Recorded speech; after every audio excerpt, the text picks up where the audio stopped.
مش معنى ان لما حد يهجم عليك وانت معاك المدام ولا معاك عيالك عشان يغتصبوهم ولا يغتصبوك، لو هجموا عليك لوحدك حتى عايزين يلعبوا حظك،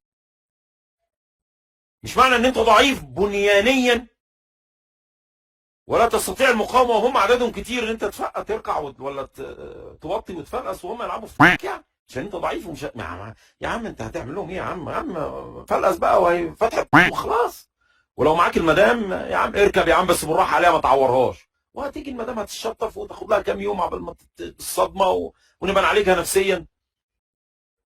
انما اروح ادافع عنها واعرض نفسي للموت، ويمكن وانا بكون الوحشين دولت اتجرح واتعور. اصل الناس في امريكا، ما هم في امريكا عادي يعني، الواحده بتصاحب وبعدين اصل انت مش واخد بالك يعني، انت لو قتلت واحد منهم لسه هم 7 8 10 هيمسكوك اللي بعد منه، ولو قتلت التاني ما هو التالت هيعمل فيك ايه لو قتلته؟ يبقى هتقعد محلك كده لا مؤاخذه، هتقول للمدام وسعي يا مدام كده، ابداوا بيا يا شباب وخلوا الحلو للاخر. تروح قالع اللباس، وممكن تقول للمدام تقفل لا مؤاخذه عشان انا لسه بكر ومش متعود.